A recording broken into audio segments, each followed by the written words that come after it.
नमस्कार, मी पंडित श्याम पाठक गुरुजी. जन व्हॉइस या न्यूज चॅनलवरती आपल्या सर्वांचं मनपूर्वक स्वागत करतोय. आता आपण बघणार आहोत अतुल्य महात्म्य.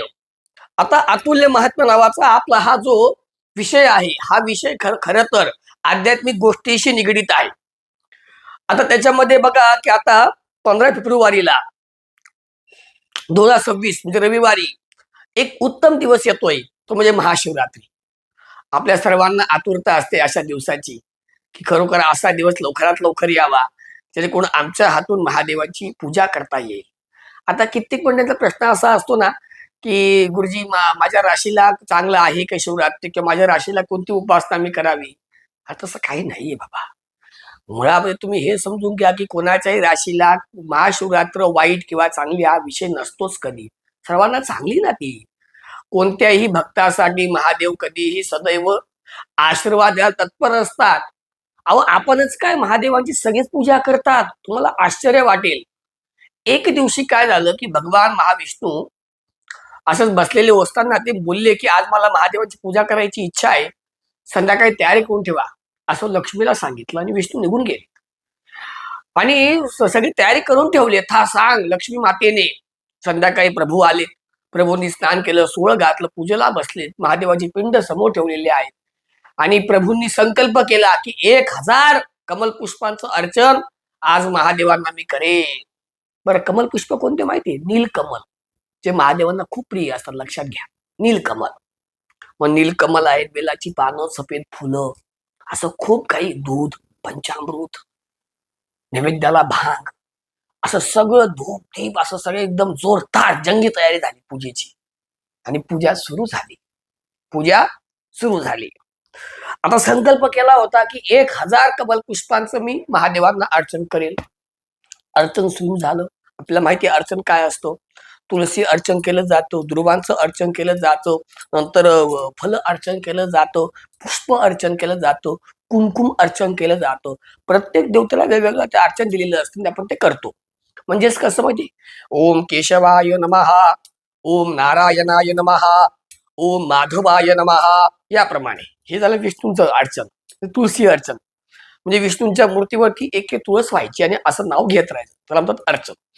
असे 1000 नामावली आपल्याला दिलेली आहेत. मग गणेश नामावली आहेत, देवी नामावली आहेत, विष्णू नामावली आहेत, किंवा शिव नामावली आहेत. असं 1000 नावं प्रत्येक देवतेची आपल्याकडे दिलेली असतात. त्याला आपण सहस्र नामावली असं म्हणतो. आता भगवान महाविष्णू सुरू झालेत. ओम नमः शिवाय, ओम नमः शिवाय, ओम नमः शिवाय, असं एक एक एक एक कमल पुष्प जे आहे ती देवावरती महाविष्णू स्वतः अर्चन करतायत आणि महादेवाची पूजा चाललेली आहे. आता एका टप्प्यात पूजा आलेली आहे.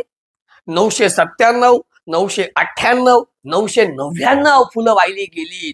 आणि बघितलं महाविष्णूनी पात्रामध्ये एक फूल कमी पडलं. एक फूल कमी पडलं. महाविष्णूंनी क्षणाचा विलंब न लावता आपला उजवा डोळाच काढला आणि महादेवाच्या पिंडीवरती अर्पण केला. का? कारण शांताकारम भुजगशयनम पद्मनाभम सुरेशम विश्वाधारम गगन सदृशम मेघवर्णम शुभांगम लक्ष्मी कांतम कमल नयना. विष्णूंचे डोळे हे कमळाप्रमाणे आहेत. मग माझे डोळे कसे आहेत? कमळाप्रमाणे. म्हणून मी माझा डोळा तुम्हाला अर्पण करतो भोलेनाथा. असे महाविष्णूंनी त्या ठिकाणी ते डोळा अर्पण केला. आणि जसा अर्पण झाला त्या पिंडीतून प्रत्यक्ष महादेव प्रकट झाले. विष्णू देवता, मी तुमची पूजा करतो, तुम्ही माझी पूजा केली आज. असं ते वेगळं त्याचं दोघांचं. एकमेकांची एकमेक पूजा करतात ते. म्हणजे विष्णूंचं आराध्य महादेव आहे, तर महादेवांचं आराध्य विष्णू आहे. लक्षात घ्या. आणि भगवान भोलेनाथ प्रसन्न झाल्यानंतर वरदान काय मागितलं तर म्हणे काहीच नको, तुमची पूजा झाली, माझ्या हातून एवढं खूप झालं, असं महाविष्णू सांगतायत. खूप चाललं एकमेकांचं, की काहीतरी वरदान मागा, काहीतरी वर मागा. नाही म्हणे, मला काही मागायचं नाही. असं करता मग भोलेनाथ माझी हरकत नाही प्रभू, तुम्ही एक काम करा, तुमचा पण डोळा तर घ्या, पुढचं पुढे बघू आपण. मग तो डोळा परत दिला महाविष्णूंना. तो डोळा त्याने लावला आणि महादेवांनी महाविष्णूंना अशी एक भेट वस्तू दिली की जी सदैव महाविष्णू सोबतच राहते, आणि ते म्हणजे सुदर्शन चक्र. हो, लक्षात घ्या बरं. काही कोणाकडे मिळालंय? ते महादेवांकडनं मिळालंय महाविष्णूंना सुदर्शन चक्र. जे आपला प्रत्येक फोटोमध्ये पाहायला मिळतं. एवढं कृष्णाचा जन्म झाला त्यावेळेला ती हातामध्ये होतच. म्हणजेच ती जी भेटवस्तू आहे ती महादेवांनी आशीर्वाद रूपामध्ये महाविष्णूंना दिलेली आहे.